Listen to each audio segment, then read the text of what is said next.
When officers stepped into cabin 28, they walked straight into a nightmare. Blood smeared across the walls, bodies brutally attacked, 3 victims murdered, a child missing, and a crime scene so chaotic even seasoned investigators froze in place. And the horror that unfolded inside that cabin still leaves more questions than answers. Welcome to 15 Minutes of Murder, case file The Keddie Cabin Murders.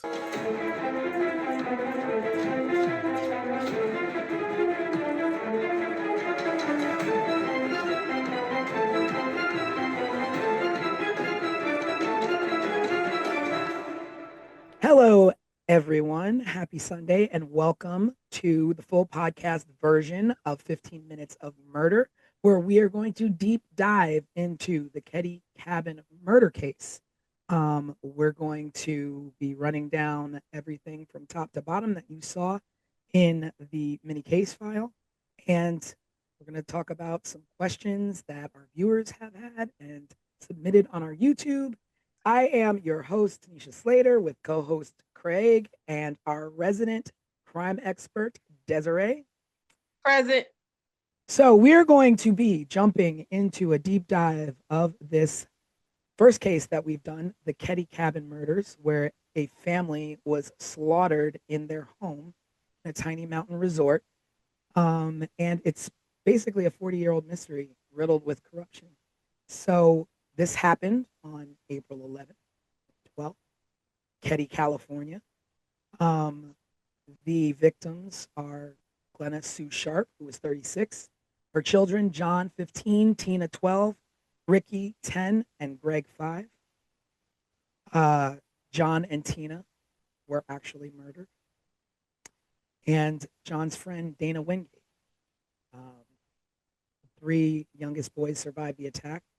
One of them was a friend of the young boys, and they were asleep in the back room. So we're going to get into the background of the Sharpe family and a little bit of the background on Keddie. So the Sharpe family, they were a military family, and Sue was in a bad marriage. They lived over on the East Coast, and she went out west with her kids to make a better life for them. Wound up in a small town in Keddie, what she did for work. And she was receiving money actually from the U.S. Navy through her husband, through her ex-husband. And it was only about $250 a month. Right. She worked a part-time job. Again, not making much. I'm sure she got by with what she could. And she was also on public assistance. She was on government assistance. And I So think she also received some kind of stipend for school or something like that. oh yeah, Right, she was yeah. in college, I remember I college, remember right? reading that. Yeah, at least enrolled. And then there was some kind of questions about if she actually attended the classes or not. But yeah, she was receiving a stipend for school. Yeah. So she obviously, you can give her her props as being a mom trying to get her kids out of a nasty situation with an abusive husband or allegedly abusive husband. And relocated to Keddie for affordable living.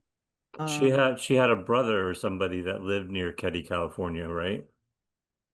Yeah, that's when they lived in the, at least according to everything that I have come across, a really raggedy trailer park or something Hmm. that was so bad that it made this cabin 28 in Keddie look luxurious. mm, So that was their stop before cabin 28. yeah, and we keep saying cabin, and like you think of like a little small cabin in the woods, but this was a sizably large home that they lived in. It was once a vibrant railroad resort Hmm. town. It was thriving. But by the 1980s, it was run down. It was isolated. There was crime. Crime was getting, on the rise, and it wasn't so much of a safe place. You escape one, nightmare, and Hmm. walk into another. It happens. But a small population. I think, Des, you said, when you say small, we're talking Small. small. We're talking if the three of us, along with maybe two other people, we could count the amount of residents on our collective hands and feet, right? I believe the Google census search that I did said it was like 100 people in Keddie. I have worked dozens of cases where there have been more than 100 witnesses. So we're not talking a lot of people. Like if we were to probably to count up the people who lived on any of the blocks that either of us live on, we would probably come to 100 folks easily. Yeah, yeah. But when that's all that's in your town, then everybody knows everybody. You all know Everyone knows everybody. everyone. Or if you're not, you don't know everyone, you're related to half of the town.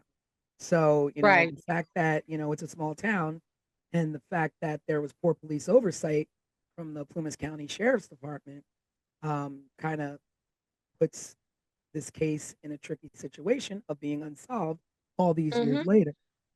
Mm-hmm. So, let's get into some social dynamics of the town. So, supposedly there was some resentment towards Sue and tension with neighbors, um, jealousy, rumors floating about. Um, I don't know exactly what this jealousy was stemming from, Mm-hmm. but I could only guess that it might have been her neighbor and little thing happening there between her neighbor's husband, who wound up being a suspect for a minute. From the things that I've seen, I would kind of, I don't know, I would kind of describe Sue as maybe like a hot girl. I get from her that she was like maybe pretty and like the new girl in town. Um, that's the vibe that I get from her. And you know how it is when it's the even like think about when we were in high school or elementary school when the new person comes, everyone is like, "Ooh, a new person. Let me look at that person." But I get that vibe from Sue that she was just like that girl.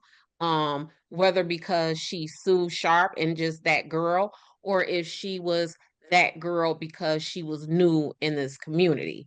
But I get that it was a lot of jealousy around Sue.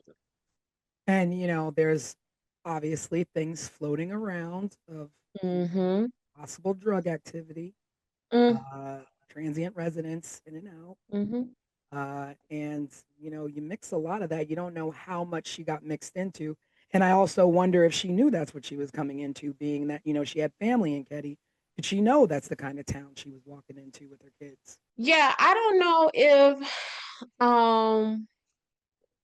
because see, what I don't know is how long her family was in that area, right? So if her family was there long enough to know that this was kind of like a shady population, and they were just like, "Hey, sis, bring the kids to come out here." But it definitely was a shady population. And I think somewhere I read it was because the the sheriff lived there in cabin 28 previously, and it was some kind of scuttlebutt about the sheriff living in cabin 28 and therefore being surrounded around a lot of lawlessness amongst the community with him living in 28. So it was, it was a shady environment. No, so I was gonna say, like, one of the things as you're setting up and going into the intro of the stuff that we're talking about, something that has always stuck in my head is the husband's name is John. I'm Mhm. sorry, James. James Sharpe is Sue's ex-husband and this military person. What do we know about his discharge or whatever from the military? You know, Like, I don't know much about what yeah. going on. Like I'm wondering what was because it was the allegations that he was abusive to Mhm. Sue and the children. And the military, they have a whole nother set of rules. Like you can't be Oh, over yeah. here with this mess, right?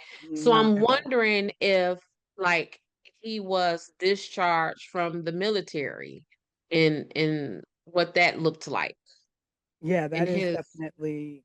That is definitely interesting. And you also wonder, like, what uh did he have any role in or say with her taking the kids, or was it, she Yeah. just got up and left?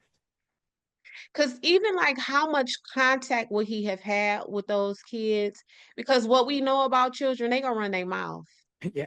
and they gonna tell everything. And if he was on the phone with any of those kids at any time and Sue had some mess going on in and out that house, Dad, mommy was hanging out with so and so and so and Mhm. so, and mommy was, you know what I'm Well, saying? but we have to remember too, it's 1981, or It in the early is. 80s, and we didn't Yep. have like quick, call up dad on FaceTime and tell him all Yeah, about what but mom did but on the even if weekend. even if it was a pay phone call once or twice a month, kids are always kids. Kids are always going to tell. So even if it was that monthly call, it would have been mommy, daddy, mommy has been hanging out with these people.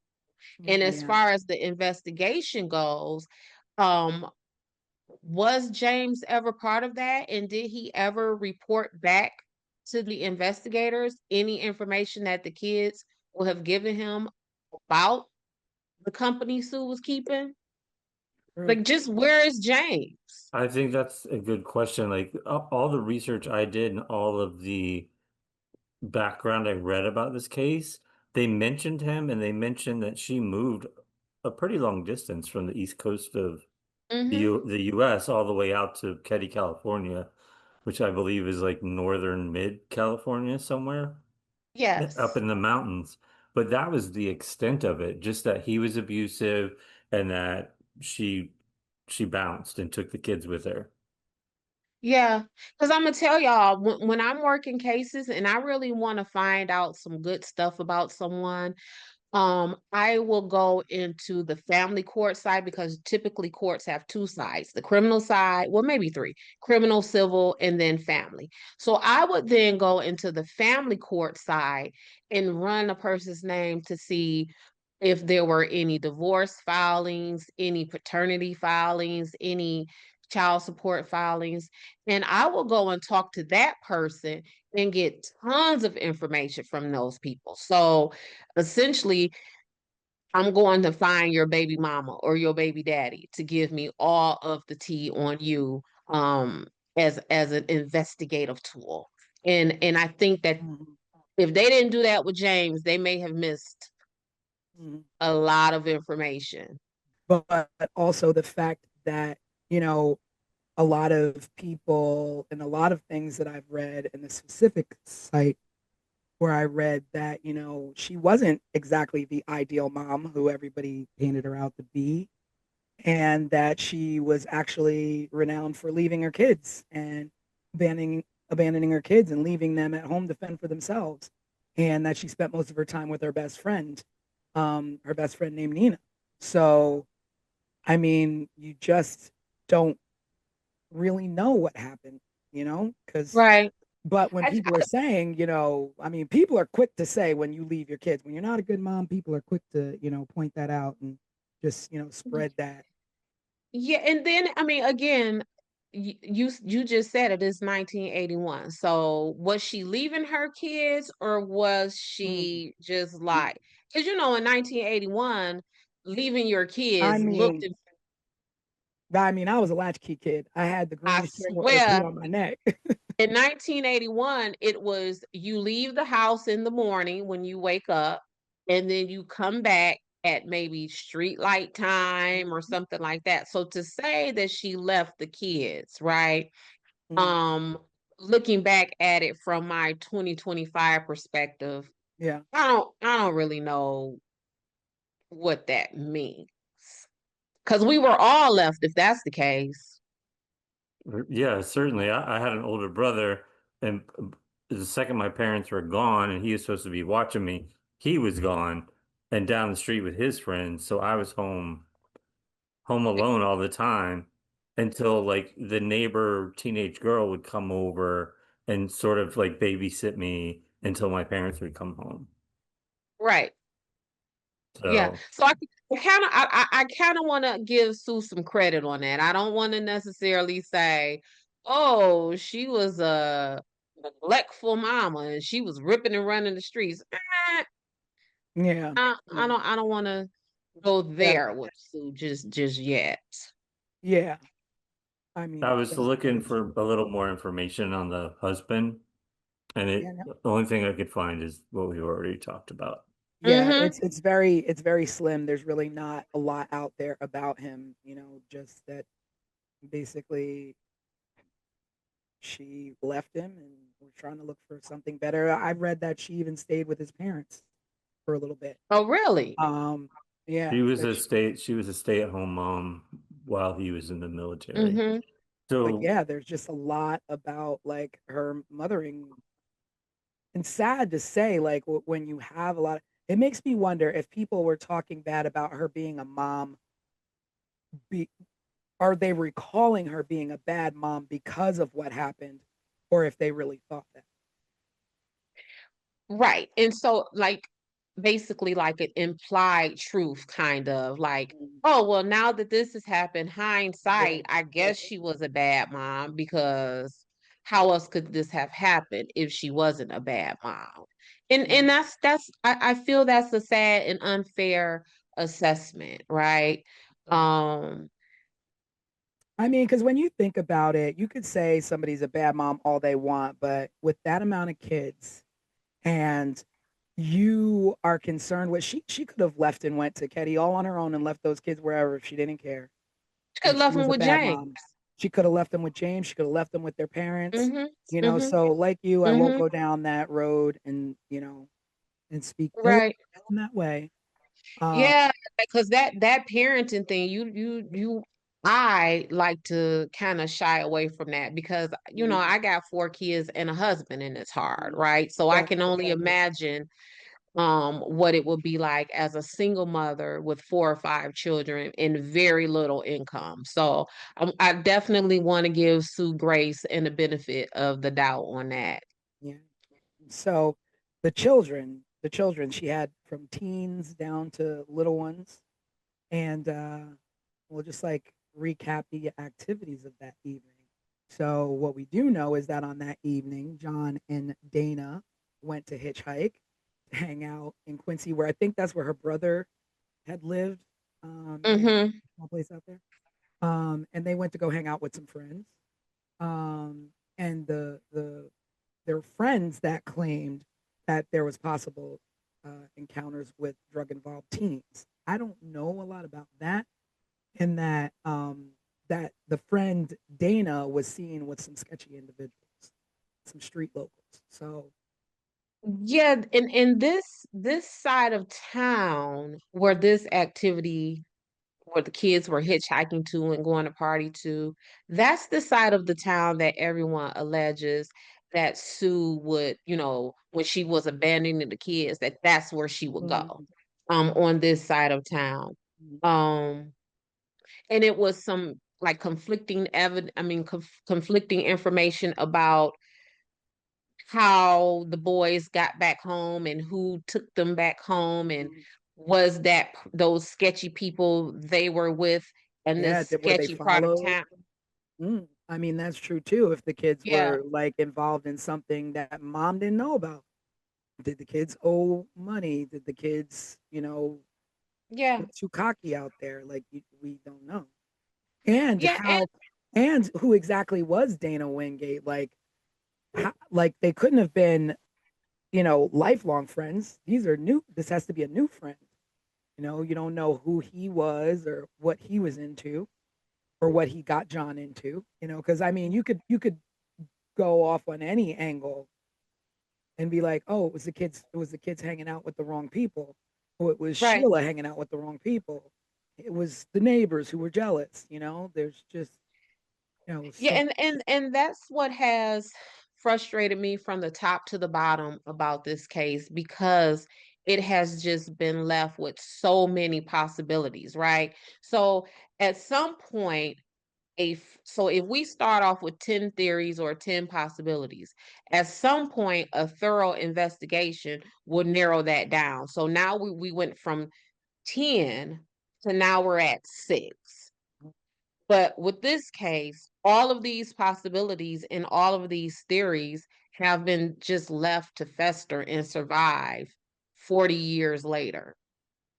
So we've got John and Dana who went off and they were out hitchhiking, doing whatever, young fellas do in the 80s. And Mm-hmm. then, you got Sue and the younger kids at home watching TV. Now, it's Sue, her two younger boys, and their friend Justin. And, I guess they're all watching, TV, just sitting at home. Um, and I guess Sheila uh, was over at a friend's house. Now, the thing with Sheila being at the friend's house is that I had read that Tina, Tina, the young daughter, the youngest daughter, usually Mm-hmm. slept over at the neighbor's house, and Sheila never had anything to do with them. And that's because Sheila was new into Keddie. Mm-hmm. So Sheila was away, depending on if this is a theory that you believe, Sheila was away in another state having her baby. And she visited Oh, the Keddie wait a Cabin minute. one time. So Sheila has a baby? Mm-hmm. So here, girl, here go the tea. So Sue's friends, the Meeks. Uh-huh. The Meeks had a boy in the family. I want to say Richard, don't quote me on that. But there was a son in the Meeks family that is allegedly the baby's dad of Sheila, got Sheila pregnant. Sue then sent Sue sent Sheila to Oregon to stay with relatives there and had the baby. So by the Wow. time, so by the time Sue and the rest of the family moved into Keddie, Sheila was away in Oregon. So she came to visit them like December, maybe the Christmas, because the murders happened in April. So Mhm. then Sheila would have went to visit them around Christmas. So that would have been Christmas of 1980. Then April of 1981 is when the murders happened.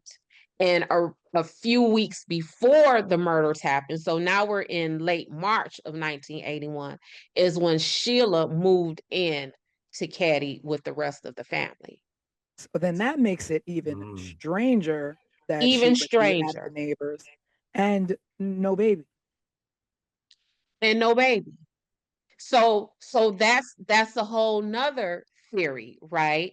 Where supposedly the Meek family was pissed off at Sue for putting this baby up for adoption because the Meek family wanted the baby. And the Meek family saw this baby as the first grandbaby of the family. Oh wow.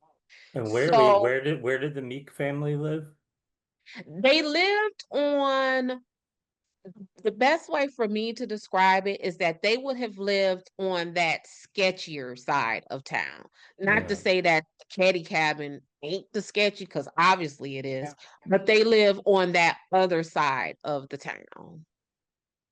Yeah, Okay. because now that you say that, it makes it even stranger to me because my mind started going to like what Sheila into.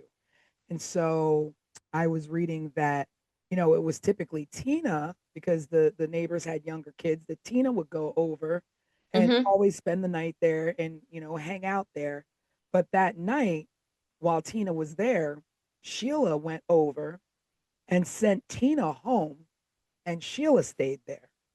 Mm-hmm. So Tina would have been spared had she stayed like she typically would at the neighbor's house.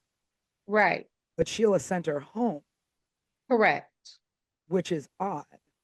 Which is odd. Um, Sheila sent Tina home from the cabin that was right next directly door next door. to them. And no one in that home allegedly heard any noise, any bumping up against the wall, anything coming out of that house. And what was also something to me about the Seabolts is that because that's the family who lived the in that neighbors. cabin next door. They said, I got it in my notes because it stuck out to me crazy. Y'all, give me 1 second. According to the timeline that I have, Sheila went to the Seabolt's house at around 8 p.m. Mhm. Then the Seabolts reported seeing a weird green van outside of cabin 28 at around 9 p.m. Then Tina is sent home at 9:30. Which is late for a 12-year-old, right? I think she was 10. No, she was Yeah, 12. and Going that's on 10. But not only that, this is what struck me. This is a town of 100 people. So that means we're a close-knit community, right? So if I notice a vehicle that I hadn't seen before outside my neighbor's home, and then the next morning I found out that that neighbor's home that weird vehicle was parked in front of, people were right, murdered and slaughtered in that right, vehicle. right. I Or mean, the slaughtered in that CBP home. out. If we're a small town like that, whose green van is that? I've never seen that Yeah, green van. yeah, If someone pulls up in a green van in front of my house right now, I might just look out the window and be pissed off that someone parked in yeah, front of my house, right? But I live in a larger city. yeah. But in a small town like that, I and think the then first place I'm gonna go is to Quincy. Start looking for a green van. green van. But also when Tina was sent out to go home and you saw that weird, awkward Oh van, yeah, yeah, you're yeah. not like, Tina, hold on. Hey, I'm finna walk Tina home. There's a Right, car out here. right. It's just, Yeah, and we don't know I how don't. long that car was out there or when it mm-hmm, left. mm-hmm. So did someone send Tina away to be murdered? Mm. I mean, Tina was ultimately not murdered at first, right? we don't know that. I mean, We she could don't have know been that. murdered first and dumped, or she could have been held for who knows how long. Mm-hmm. She could have escaped from her captors and died on her own. Well, we know that she at least tried to escape because the Yeah, back pocket of her jeans was ripped yeah, when and I when when guess they when they found her remains. So somebody she was trying to get away from someone. But yeah, I think that timeline right there, that hour and a half timeline, has been sticking with me since I started doing my homework on this case. so. There were witnesses who did, report that they saw a bearded man with glasses earlier in the week, seen around the Sharps cabin. No, no leads were really ever followed up properly to check and see who that was, who the green van was. No, we don't know. And part of that is because um back to the Seabolts. When Sheila made her discovery and she went and reported it to them, do you know that they didn't call, it took an hour before they called the cops? How in the world? What are you doing for an hour? What are you doing? And they are the people who went back. So Sheila reported what she saw to them and that the boys were in the bedroom. So they went back and retrieved these kids. So you would have seen this scene and you not call the cops for a Yeah. whole hour. How do you pull the Maybe, kids out without? maybe, I mean, they walk through the living room and see everything that's happened. But let's Well, let's just let's just talk about the. I'm sorry. Go ahead, Craig. no, I was gonna say maybe we should just for people listening at home describe sort of Yeah, I'm going to talk about what the crime happened. scene. Yeah. So the oh, crime scene, they were found. The family was found on April 12th by Sheila. She was at the neighbors.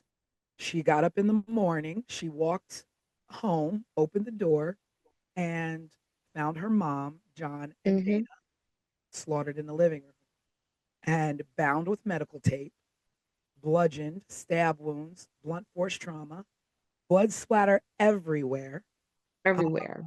everywhere. That it literally looked like there was just complete struggle and hours of torture. Mm-hmm. Um, there was a knife that was bent in half. Like, do you know how much force it takes to bend a knife in half when you're stabbing somebody? That's violent. That is brutal. That is hatred. That is zero Mm-hmm. regard for human life Mm-hmm. and zero regard for a mother and children. Um, a hammer was used. A- Mm-hmm. to murder with a hammer, that is that's monstrous. Yeah, and in my work, um, knives, stabbings are some of the most personal crimes, right? We know if I'm working a case and my the victim in my case has been stabbed, I immediately think of the closest people to that victim. Who has the most access to him? Who, whether that is physical or just like in the family, in the friend unit, because a stabbing Yeah. is a very intimate crime. Um, One of Sue's wounds was so deep that it touched her spine. Like that is the force. And just think about your torso, your body right now, like where your spine is. You know what I'm saying? Like someone would have to force that knife through your torso, through your chest cavity or wherever and reach yeah. your spine. And your spine is deep in there for a reason. Yeah. And And It's that so knife, protected. that knife, in the pictures, it almost looks like they would have had to like push down on them, like Mm-hmm. almost cave them in a little bit to reach down in that deep. Yeah, I don't even know how you would the direction and motion you would need to stab someone to get to a spine. Like I don't even medically, I don't even know how that's possible. If nothing else, like I said, we were created for our spines to be hidden and protected because they are literally the backbone, right, of our existence. And for you to reach that, and so I I want to mean, say, just for our viewers who are like love timelines and accuracy and things like that. Sheila allegedly returned home that morning to make this discovery at 10 a.m. so the kids, so you're Wow, thinking kids now that I'm thinking like, kids are early birds, especially that age that of young, the yeah. children that were Mm-hmm. there's no way they didn't get up and walk around that house before Sheila got there and possibly Mm-hmm. seen what was happening. Um, The neighbor, was it the Siebel father, was the one that went to the back door to get the boys out. The boys that survived came out the back door. They didn't want to take them through mm, the house to see the murder scene, essentially, is what I read. Yeah. And so I get that. But what also I don't get about that is if you walk into the home and you see all of that carnage and you see in this other room over there that there are alive people. You just leave them there. You don't say, "Come on, y'all, let's get out of here." You what do Yes, you she left and she went back next door, right? right? She went back next door, but if she would have saw them, why wouldn't it have been, "Come on, y'all, let's get out of here"? Or if they saw her seeing them, then why didn't they say, "Don't leave, Sheila, don't leave, take us with," you know what I'm like it I don't know. It's just so hard because it's just like, you want to put yourself in that situation, like just visually to try and think of what you would do or what happened. mm-hmm, But if I walk in the door and I've just gone through having my own child, let alone these are my baby brothers, like I'm storming through there. I'm going out the back door with them. Is someone still in the house? Are they still Right, there? right. Like, how do you? Where's the sister? Where's my little Yeah, sister? where's my little sister? Like, what? Yeah, so what are they? Ricky, Greg, Justin, where is Tina? Yeah, Hmm. Yeah. I mean, Where is Tina? So it's again, it's we could do this. This caddy stuff is enough to well, carry. it's like the theory or whatever is that either one, the killers weren't threatened by young kids or even worried about these kids being able to identify them, or be able to pick them out of a lineup, or they knew them and were like, let the kids, that's not what we came to do. But what did you Mhm. come to do? Like, what is the Right. point? Like, why? And there goes the motive again. Why? Why? Like, Yeah. why do you slaughter a mom and her two sons? Were you there to murder Sue and the younger boys intervened and you had no choice there? Mm-hmm. Or were they all sleeping? Like, when the boys came home, like, what were they doing when they were approached, or when someone broke in? Did they break in? Did they sneak in? There was no signs of breaking in, so they Right. obviously just came in. Right. Yeah. Well, no one needed to break in, because the way the house was laid out, like you see how the in the pictures, the front of the cabin looks very cabinish. Mhm. And the back of the house looks very houseish, Yeah, right? And that's because it's a addition back there. And the older son, I want to say is John, he lived back there. And there was only one bathroom. And so they kept the house open so that John could come in and out to access the bathroom and, the kitchen and, sit around with the family. So the door would have always been open. No one would have needed to break in. No, there wouldn't have needed to be a sign of forced entry.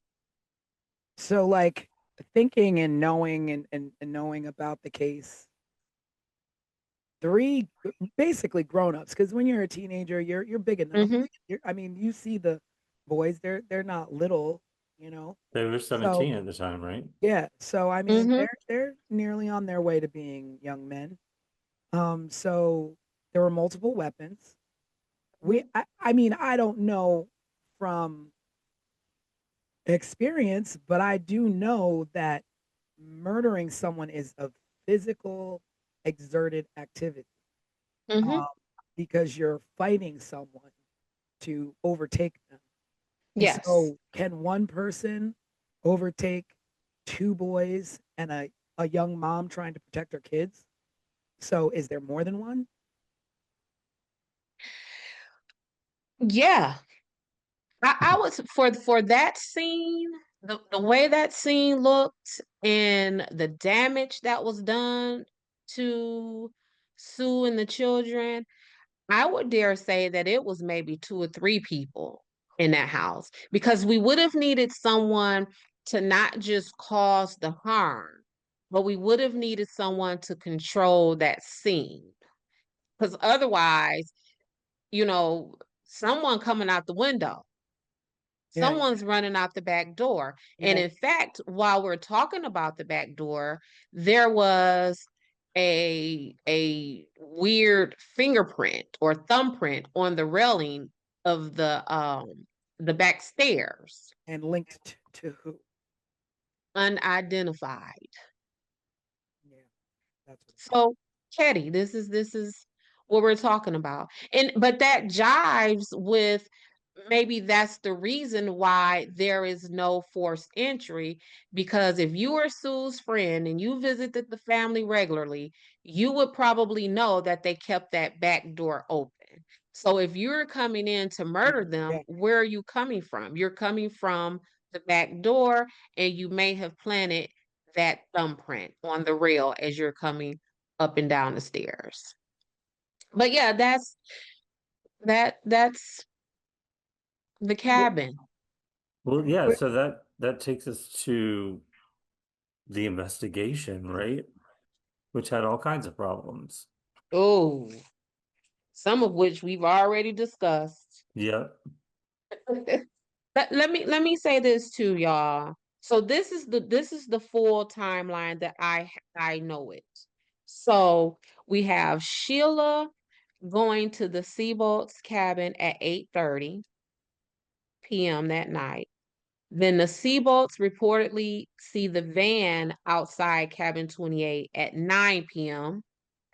Then Tina leaves the Seabolts to go home at approximately 9:30 p.m. Then John and Dana, depending on who says it, arrived home at sometime between 11 and 11:30 p.m. And then the murders supposedly take place between we don't know.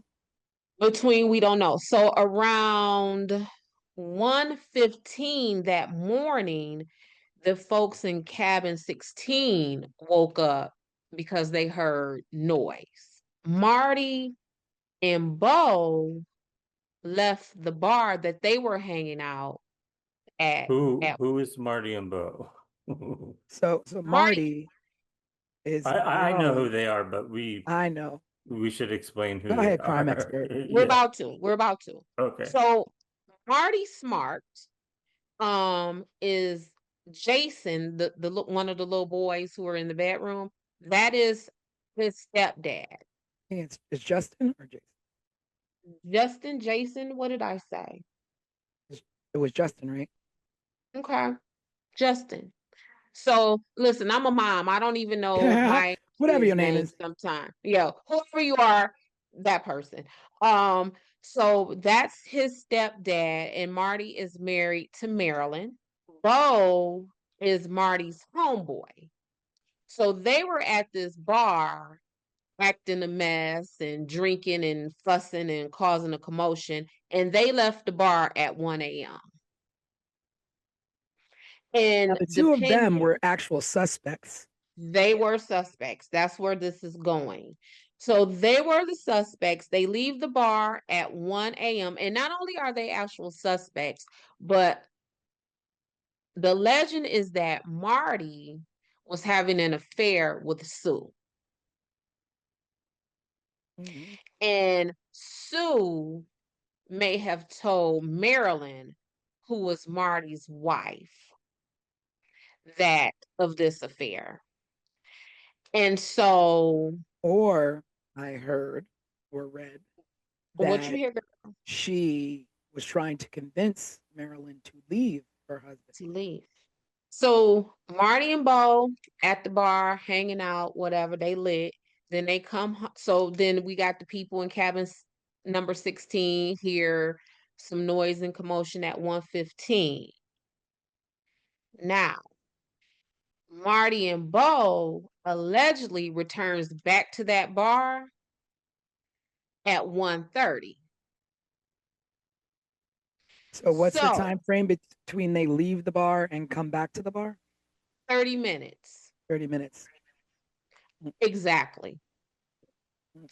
That's a whole lot of stuff to Yeah. have done to a whole lot of You're people. talking about travel time. You're talking about, and you can't, there's no cleanup.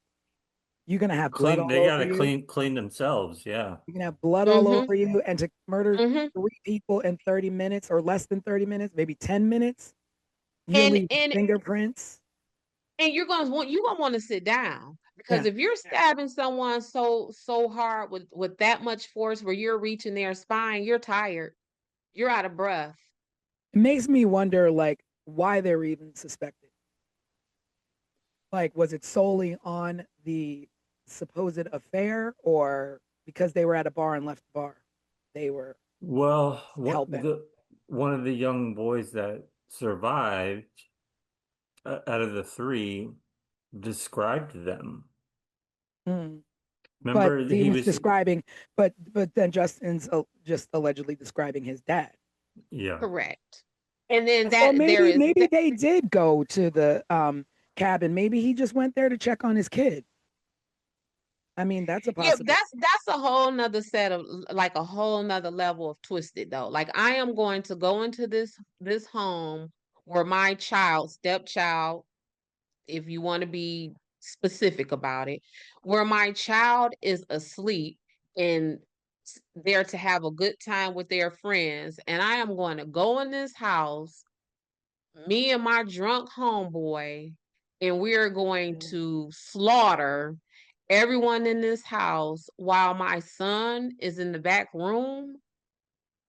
Yeah, but I mean, maybe they did leave the bar in that 30 minutes, Mm-hmm. go visit, Okay. but nothing had happened at that point. They just Nothing called, happened. check in, and then, We went go back to the and bar. go back to the bar. Right. Right.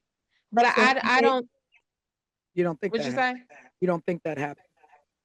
I don't think what happened. That they just kind of popped in, checked in, and then went back to the bar? Um, Because that places I them at just the scene of the crime, but doesn't mean they did it, because at the time that they arrived, maybe, the murders hadn't even happened well yet. more than that, I just question the timeline. Not necessarily that they didn't like really do it because maybe they did, right? But I Mhm. know for sure they didn't do it in 30 minutes. I know that for sure. Well, to talk about the main suspects, Martin Smart, of course, Martin married to Smart. Marilyn, supposedly having an affair with Sue, was their neighbor. Mm-hmm. He was also Mm-hmm. an abusive man to Marilyn. And it's reported that Sue was trying to help Marilyn. I guess, she'd been through it before with her husband James, or her ex-husband James. So I mean, Mm-hmm. she could have been just helping him out. I don't know how true this affair, business is. But Right. the smoking gun here is that the hammer used in the murder was owned by Marty. So the hammer belonged to him. And the fact that he told his therapist that he killed Sue. Why he Well, would. so there are supposedly two hammers. Mm, Yep. And the hammer that was found, weirdly found 35 years later, I believe, is the hammer that Martin says matches the description of his hammer. I don't think that the hammer that was left neatly and nicely on the table in Sue's home was that knife. I so mean yeah, that let's hammer. talk about the weapons, like where they were. The hammer was left on a table. Like, I mean, and then also Yes, you leave the murder weapons. Like, who correct. leaves behind murder weapons? And you leave them not just scattered about, like where, like, okay, so if I beat you with a claw hammer, that claw hammer may be left next to your body because, whoo, I'm Mhm. done. I done beat you, I'm tagged.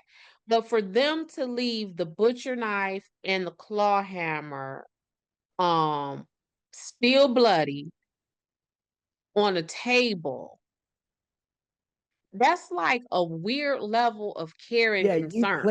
you're placing these items down that you just used to murder someone. Yeah. So are you what so when I try to unpack that in my investigator brain, it's like, is that a level of I don't care who finds out about this? Like, Mhm. is that from a level of complete disregard? Maybe Or not, because just I don't care who. It's that they know, right, and but nobody. this is where I was going to go. Do you, because if we're going to run with the theory that Martin Smart and his homeboy did this, did Martin Smart and his homeboy leave those weapons at that table because they disregarded being caught because they are close friends with Mhm, Sheriff Doug Thomas? And if mhm. I just killed these people, I don't care where I leave this nice. My homeboy is the sheriff. He got my back. So at that point, she was still kind of the newbie, but she'd been living there for months. So she kind of, integrated into the town. Integrated, I'm Mhm. sure people, adored her kids or Well, integrated enough to where, she allegedly is sleeping with this woman's husband. yeah. Integrated enough to where her children were staying the night at other people's True. cabins and other people's children were staying the True. night at her Well, cabin. because my thinking was like nobody's gonna care because this is the new woman in town. She's not from here. Nobody's gonna care what happens to this woman or her family. Yeah. There is So some we don't kind of have to a, cover our tracks. yeah. And there was one more thing that I did read, which was strange. So I read that Keddie, the electricity in Keddie, the light supply or whatever was the lights were controlled by cabin 28. So in order to turn Yeah. off the lights in the town, you would have to turn off the lights on cabin 28. Mm-hmm. And before Sheila went over to the neighbors, she turned the light bulb out on the front of the cabin as though like why why would you do that? Like what is the significance of that? So that I saw that too. And the way it was described, I couldn't figure out if she physically like untwisted like And I think it was the like a light bulb. physical untwisting because if you would have turned the light out, if you would have manually turned the light out, then it would turn off the electricity for the town. But if you unscrew just the bulb on the porch, you would only leave the porch dark and not the Okay. town. Okay. So I thought that was So strange. so that was the one thing that was strange. The other thing for that was strange about that to me is how would she know that? And what I mean by that is that my children don't live with me. So whenever they come to my home, they are sometimes just as confused in my house as they would be in yours because they Mm-hmm. don't live here, right? Mm-hmm. So how would she have known that much? And she had just been there a couple of weeks. Like, did she Yeah. know it? Oh, So it yeah, makes by the me way, think, Sheila, yeah. So it makes me think like it's like you'll know the house because it'll be the only one without the porch light. it'll be the only one without the porch, without the porch light. And if that was not intentional and just a coincidence, like Mm, that's yeah. horrible luck. But Yeah. also, um, how often during the night would Sheila see Sue doing that? Would Sue Yeah. Yeah. regularly Was it go out? something that she would regularly do to Right, save? like because otherwise, how would Sheila had no? Because that's like a quirky thing to Yeah. know. Yeah. It's like if you're overthinking that theory, and there's no shame. I mean, I did go down a rabbit hole as we talked on the live. I like my rabbit Mhm. holes, and I That's what went down. investigators do. Yeah, and I went down a rabbit hole on a site called Keddie 28. And when I say the theories from this site are really like, so if you're doing your own research, visit there on this case if you want to go a little further and deeper. But I try to stay away from it because I don't want to make any accusations more than there already have been, like Sheila and this light bulb situation. But that is definitely a strange thing uh, to think about happening on the night of murders. I mean, I don't know if she did that every night. We don't Right. know. It could just be coincidence, but it Can is we definitely strange. can we double back to this hammer? Because this hammer low key almost took me out. Like this hammer almost took me down a whole rabbit hole. And I'm gonna tell you why. We find a hammer 35 years later, and that hammer is still significant enough for us to report it. So what I mean by that is if something happens right now in 2025 and then we find the tool that was used 35 years later, do I immediately be like, oh, snap, this is the tool that we were looking for at 35? You know what I'm So saying? Like, where you're thinking planted. I'm thinking, and not only am I thinking planted, I am thinking planted because the person who allegedly found this, girl, let me tell you about this story if you don't know this part. Yeah. So this man was with a woman and they were attending a wedding. And the woman claims to have lost her ring. The man went and got a metal detector. Yep, that face.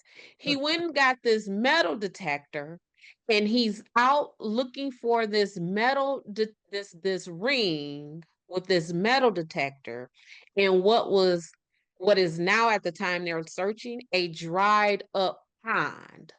And it is in this dried up pond where this man is with the metal detector looking for a ring that belonged to a woman who attended a wedding. And then we find, well, maybe the pond was not empty at the time. Maybe it was a reservoir and it just happened to drain. I don't Maybe, know. maybe I don't know. That's But strange. ain't that strange? And so what this guy finds, the instead of the ring, he finds the hammer and then goes and reports it as though the first murder in the town is in the back of his head. And he's like, let me go report this hammer because this has to be the murder weapon. And it's 35 years later. Yeah, because if I found a hammer laying somewhere, I wouldn't I think wouldn't anything think of it. anything. You Yeah. wouldn't think anything of it. I would just probably throw it to the side and keep doing what I'm doing. Yeah, I probably wouldn't even touch it. I just keep on moving. I wouldn't even have thought about it. Yeah. Oh, a hammer. A hammer. Hmm. And so that's the second hammer. Yes. Yes. And So that is the hammer that allegedly matches the description of the hammer that came up missing from Martin Smart's I know house. I want to say Martin Short all the time. Me too. So, We're 80s babies. yeah, I know. Can you tell? So at that point, when he found the hammer, then Marty was already dead. I guess so, because he found the hammer in 2016. So Yeah, so Was Marty dead? so because they had him in, I mean, they questioned them, but now it's like he's dead. So there's Mm-hmm. nothing that can be done finding this Mm-hmm. evidence to try Mm-hmm. and close it out. So who's to say the man who picked up the hammer didn't do it? Well, I think of course the I'm evidence going just crazy.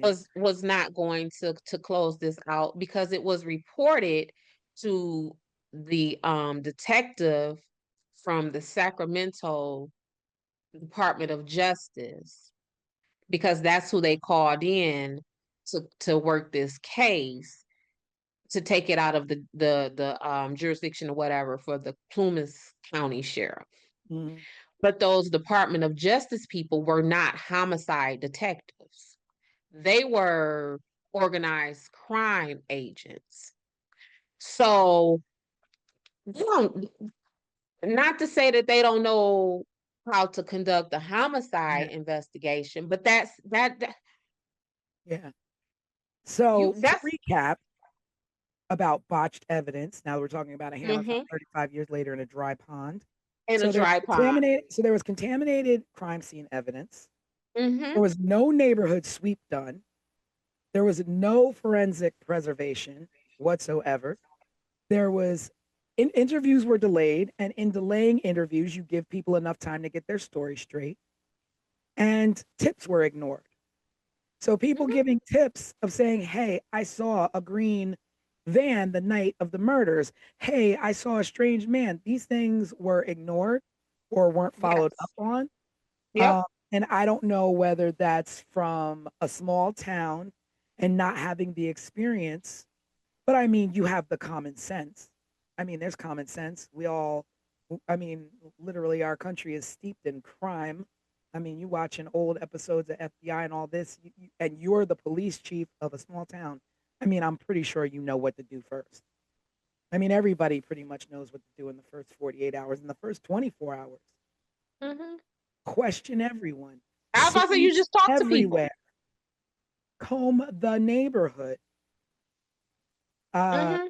and as far as like stepping in and contaminating crime scenes, I get that. Like, you don't know what the hell to do when you walk into something like that. But I children.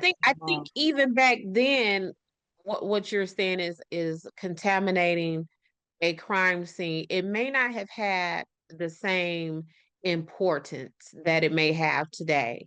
And the reason why I say that is because contaminating a crime scene in 1981 means what? It Because means half walking in the half the front door with your hand and turning the door. It means stomping and because walking all over. because half of the technology and science that would have been used to comb through that didn't even exist in True, 1981.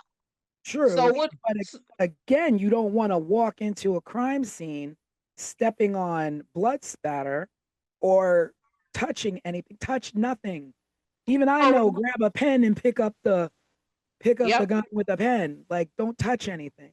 And I can't imagine what they did walking in there, collecting Well, evidence. and And not just them walking in there, but the Seabolts, whomever from the Seabolt cabin had to go in and get the kids out. Even if they took the kids through the back, that is still a crime scene.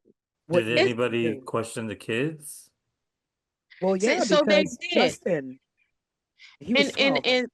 yeah, they talked to the kids, and Justin is the one who gave them the varying descriptions. So at one time they interviewed the kids and Justin said he saw this. And then another time they interviewed the kids, Justin gave a different account of what he saw. And that's the part where I say they needed to call in that forensic psychologist because at that point we need someone who is specifically trained to withdraw that kind of memory and recollection out of someone through their trauma, through their sleep, taking in account that they are 10 years old or 12 years old, or however old he would have been, to just have a regular homicide detective to interview those kids, they got what they got because Yeah. of that. But also, like when he's saying if a kid if they're claiming the kid slept through the night and saw nothing, Mm-hmm. how do you have Justin who is telling you what he saw? And Mm-hmm. if he saw something, did he see men hanging out there before he went into the room and nothing and everything was fine? And they knew these people who were in there and that's what he saw? Or did Or he how see the murders happening and ran back to the room? Like the questioning of the children, the ball was dropped there. Or how about did you see your daddy? Yeah. Hmm. I mean, I mean, we don't know what's in those case files of Yeah. what Mm-hmm. was said Mm-hmm. or Yeah. what questions were asked to them. Yeah. Uh, Did you see your daddy doing this? And is that also why Justin gave varying descriptions? Because did he see his daddy? And oh snap, I did see my yeah. daddy. So let me hurry up and change Oh this wait, to I make don't sure. remember what I saw. It was Right. blurry. Now I don't remember. Mm-hmm. Mm-hmm. Yeah. Well, that would make sense if he did see them before, just hanging out. But then they have the alibi of being at the bar.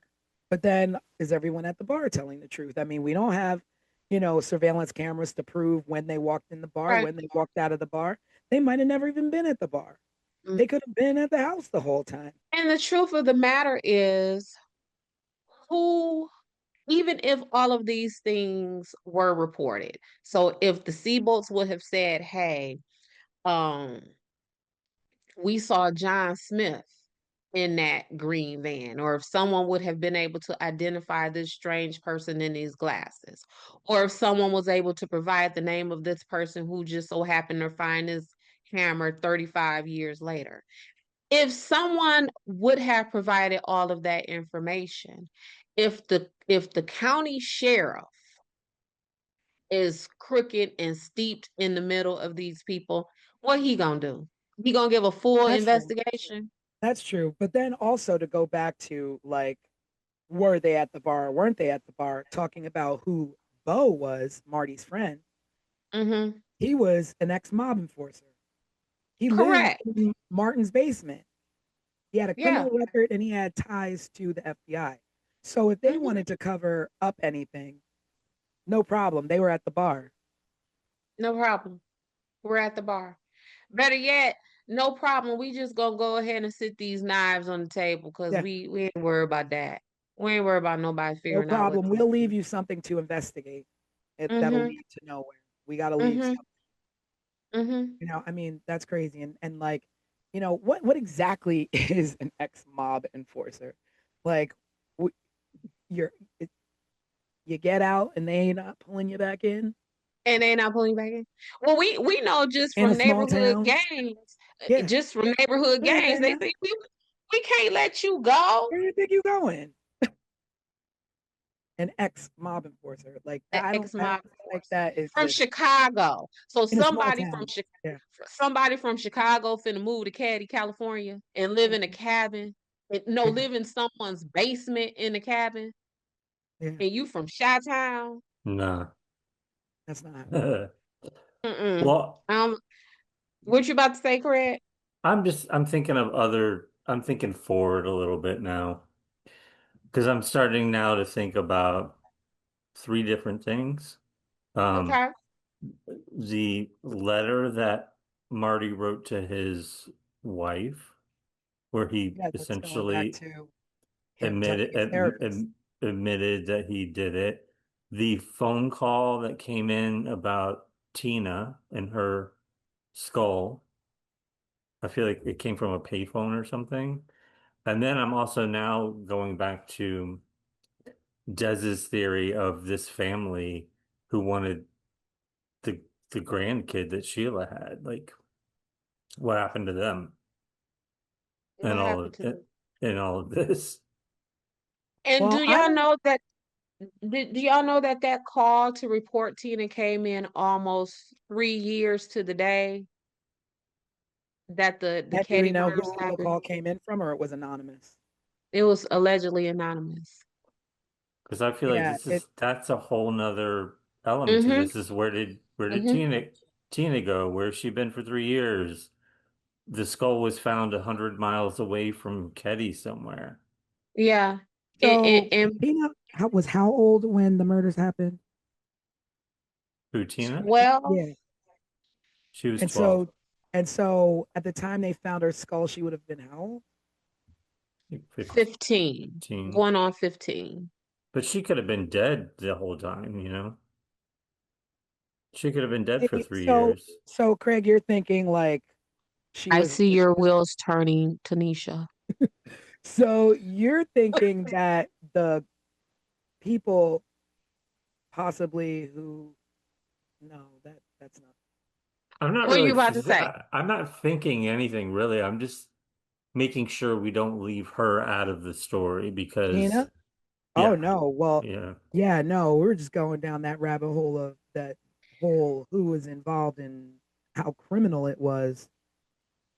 Because like But did, I like the sheriff, like talking about the sheriff and being, mm, Mm-hmm. tied to not only Martin but Bo as well. He was close friends to Marty. So again, he was at the bar. You know, he he like had conflicts of interest with everybody involved. He lived Right. in cabin 28. He knew the layout. And like you Mm-hmm. said, if you lived in cabin 16, you know the layout of cabin 28. Mm-hmm. Mm-hmm. And whoever it was knew that they can walk into cabin 28. They Right. knew they weren't going to have any kind of locked door problem or have to break into a window. Yeah, and There's like just corruption all over. yeah, I like Craig's thinking of not allowing Tina to get lost in the fray of all of this. Um, Back to that word of motive. I think Tina could be herself a motive for some of this, just from the fact that Tina, there are reports that she was molested in the town, um, and no one followed up on that. Just there's It just a history of Sue and her kids just being screwed over during the time that they were in Caddy. yeah. So then you're talking about Sue, who has teen daughter who's pregnant, a Mm-hmm. young daughter who's molested, a young Mm-hmm. son who's hanging out with the wrong crowd. Mm-hmm. Um, and it could have, I mean, the angles could be anywhere. And when I Mm-hmm. think about it, it's just like you always say, what's the one odd piece in everything? Like, what's the odd placement in these murders? And it's that a young child was taken. So then you start going into, you know, Mm-hmm. human Mm-hmm. trafficking of children. Like, Mm-hmm. was she taken for a Yeah. reason? Yeah. Like, What's wrong with her? did the You person spared the who, boys, but you didn't spare the child, the little baby girl. yeah. The So, boys were spared. is it, um, whomever harmed, sexually assaulted Tina? Was their fixation on Tina continued to the point of let me get Tina, and to get Tina, I am willing to murder everyone around her to get to her, and she's coming with me? Is it that? Is it again what Craig said with the meats? You took my baby from me. I'm finna kill you and your whole family except for your baby. That's And what I your was baby thinking. is coming with me. So Tina can't be lost in this. No, and I mean, it's so hard to even think. Like, they suffered a horrible death. The mom, Mm-hmm. Dana, Mm-hmm. John, they suffered a horrible death, but we Mm-hmm. don't know what Tina suffered. No, We'll never no, know what Was that child suffered. she kept alive for those 3 years, or was she killed the next day? You too. I don't know. Yeah. I don't know. And I think that's all part of the terror. Yeah. And I mean, and then we talk about the survivors. So you have Sheila, the oldest. Like, she's Mm-hmm. got to be, you know, she's got to Probably be, our age. yeah, yeah, she's our age. And just how do you reconcile life after seeing something like that, knowing your baby sister, you sent your baby sister home and she was murdered, Mm-hmm. left and dumped like she was nothing. Mm-hmm. And the truth of that is, whether you did that intentionally or just out of a mistake, that guilt will be the same. Yeah, yeah. Just the what if. I mean, I What can't if? imagine the Yep. what ifs. Yep. And even the young boys who were in the other room, and though they were just young,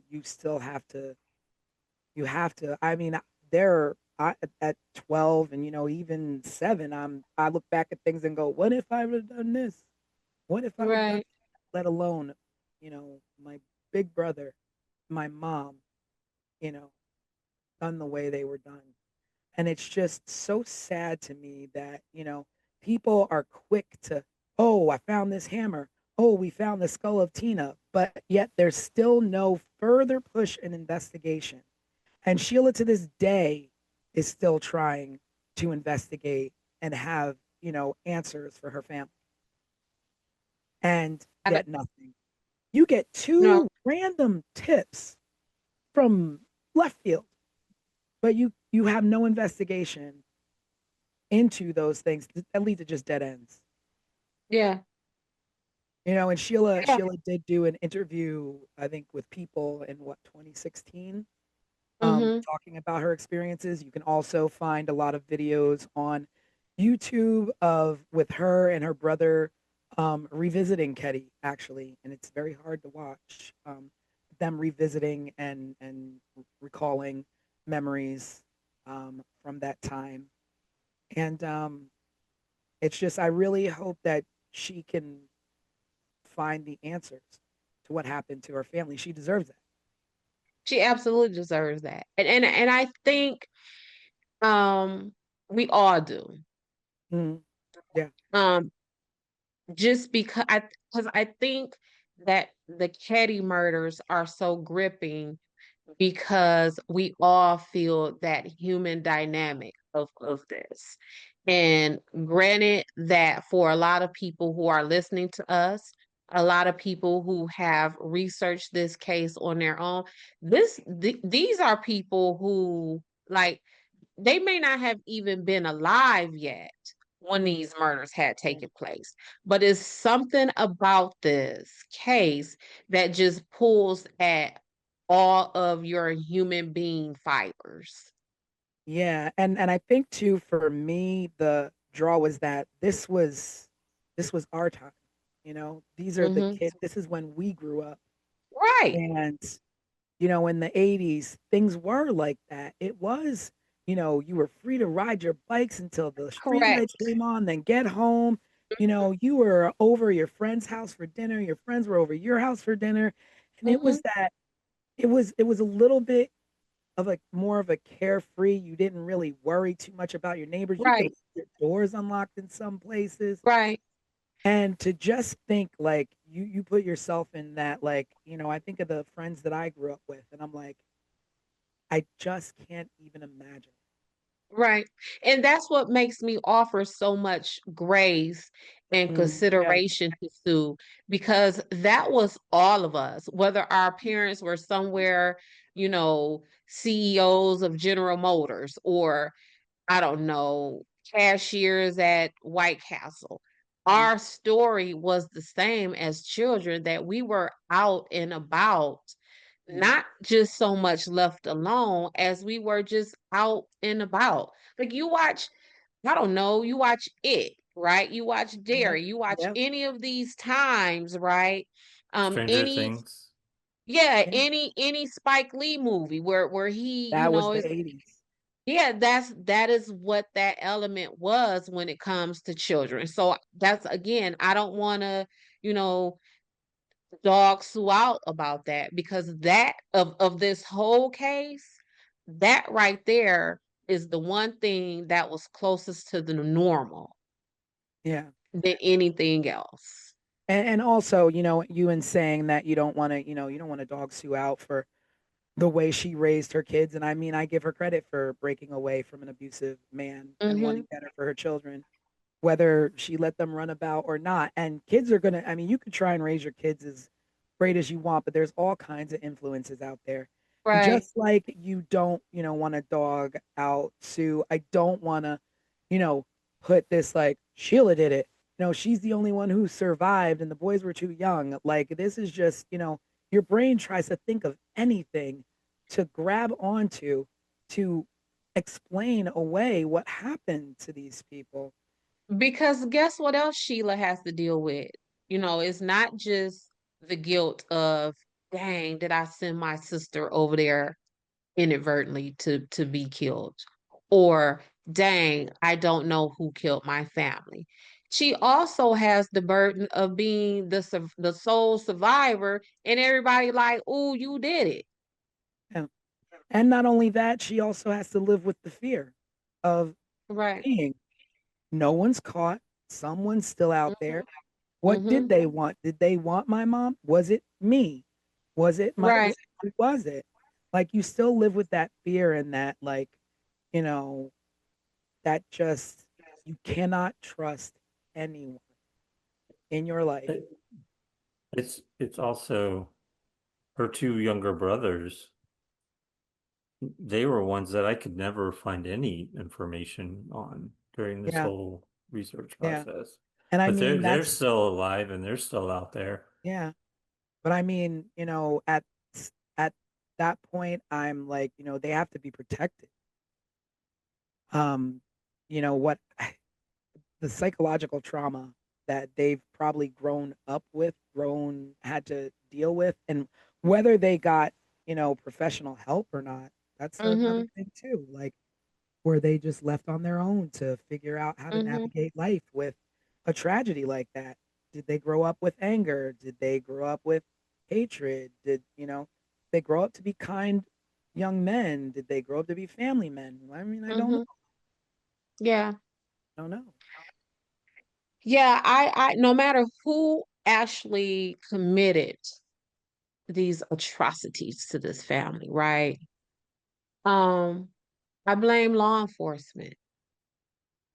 That is where I hang my hat for the blame of this, not for these people's murders, but for this to be so unresolved. Like, I blame them for every ounce of pain that Sheila had to go through, that she still goes through, that her brothers and other family members are going through. I blame them for that because it just feels like there was not just a botched investigation. I feel like there was literally no investigation. And Yeah, that's worse yeah, because at least with a botched investigation, there is some effort, whether that you did that botchness on purpose or you did that botchness by, natural ineptness. At least there was effort. I don't feel that there was effort here. yeah, And they deserve more than that. This is something we could talk about for another 2 or 3 podcasts. yeah. Whole And it season. was, yeah, and it was strange. What feels strange to me going through this conversation um tonight is that I don't know why, but for some reason in the back of my head, I kept thinking about this being a murder that was solved and it's done and it's over. And it was sort of like a realization hit me that like we could talk about this forever because nothing was ever solved. Right. No, Nothing ever, there was no conclusion. And there yeah. Yes. I probably mean, never will be. well, there was a re-emergence of the case in 2016, and the Plumas County Police Department or Sheriff's Department announced that they know who the killers are, and because there was new evidence found, there was DNA on tape and some other items, and the hammer found in the river matching the description of Marty, and and Marilyn Smart finally spoke out publicly, and we can definitely link you to that. It's living on YouTube. Crime, cover-ups, and Connections. corruption. Yeah. Crimes, cover up, and corruption. Yeah, and I mean that saying that you know who the killers are and those killers are no longer. It doesn't close anything. It doesn't. No, no, And again, because going back to the fact they were at the bar. Marty and Bo mm-hmm, are scapegoats post mortem. mm-hmm. No, yeah, now they're dead. Yeah, they were. So we call that they liked them for this. Yeah, So, right? Maybe you did, maybe you didn't, but we like you for this. And I feel that was Marty and Bo. They liked them for this. and I gotta say that I think that the reemergence of this case reopening in 2016 has to do with the fact that people will not let this go. People will Mm-mm, not let this family go without answers. And I think that the more people who are covering this in podcasts like ours and mm-hmm, covering this and bringing it to small towns, small town newspapers, or even like visiting Keddie to visit where they tore down the mm-hmm, town, um, people will not let this go because it's so unsettling. And like you said, this was the 80s. This was majority of us. And I think that's why you had that in 2016, and the fact that Sheila won't let their memory go without some sort mm-hmm. of justice. Right. I mean, and even at this point, I think there's a difference between justice and truth because you can get justice in the wrong man, but I don't think we'll ever know the truth. No, no. And they're still playing around. So, oh, we have some DNA that matched a living suspect. Well, who is that? Mhm. Or, oh yeah, the new detectives from the Sacramento Department of Justice. Oh, and I think I saw this in an article from like 5 years ago. Oh, we're close to closing the case, or we're close to arrest. That was 5 years ago. Mhm. What's Still happening? nothing. Yeah, still nothing. So, Craig, I think you said there were some questions that were there questions that we could just circle back. I think that we kind of hit them all through tonight. Also through this conversation, I'm like, well, where do we wrap up with this? It's like there is no correct place to wrap up this No, No. story tonight. Um, there's not. I'll I look mean, at I think technically we can wrap up in our own take and theory. I don't want to accuse anyone, but I honestly cannot think of one thing that says to me, this one did it or that one did it, because there's so many different ways to go, and you don't want to accuse someone who had nothing to do with it. And Had nothing to do with that. And prisons are full of that. I know, yeah, I get the phone calls, right?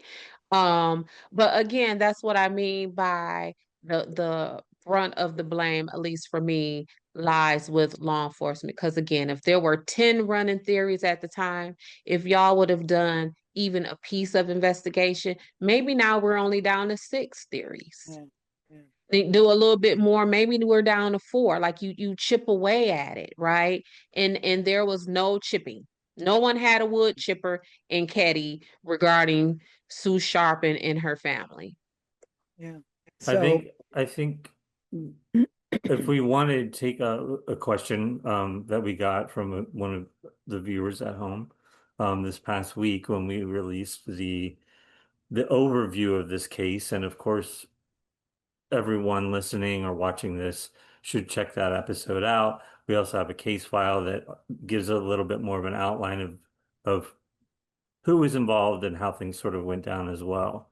But Kirsten chimed in, and we're encouraging everyone at home to be involved. So please send in your questions for any future cases that we're gonna be covering.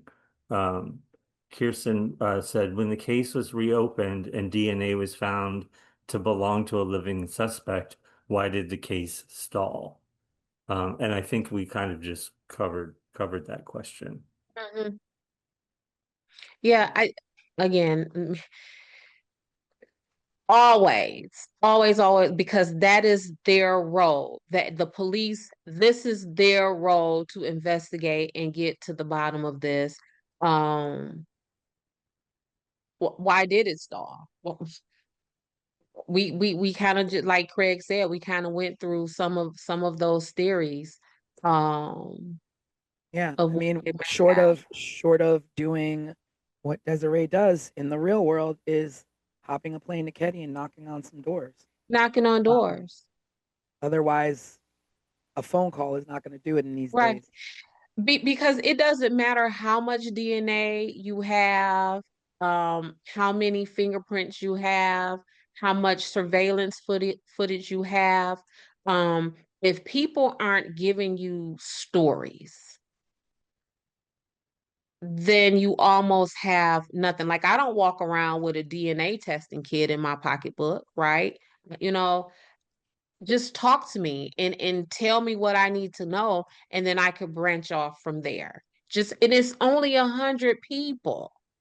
Yeah, but again, it was 1981, and we're now in 2025, and the likeliness that you will get a recollection that is accurate to what actually happened, if there are any people Mm-hmm. who are surviving and willing to talk.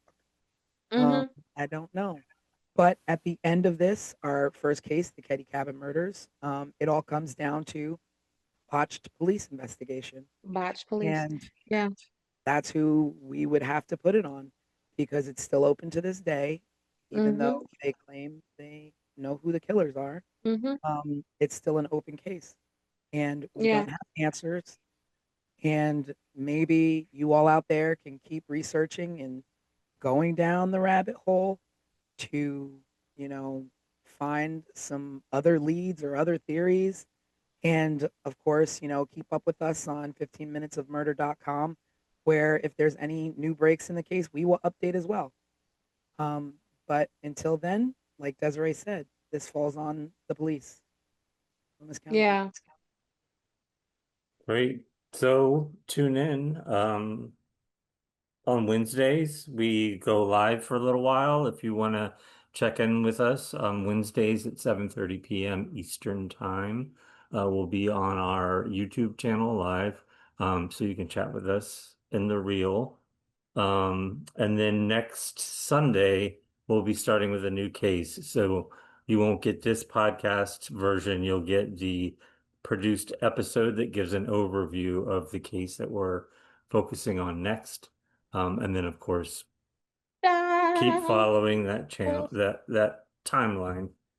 And get involved. We want to hear Yeah. from you. We want to hear your thoughts. We want to Yes. hear what your theories are. We want to hear from you, even if you want to speak out and include something that we might have missed in the episode.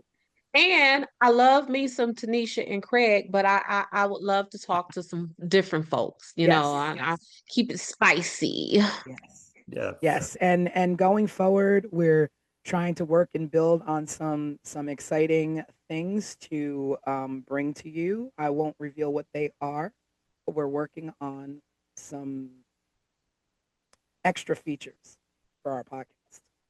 That's All right. right. Well, that's it for this time, I guess. Yeah. Yes. Thanks for Okay. tuning in, everybody. And Thank we will see y'all. you Bye. on Wednesday. Bye, everybody.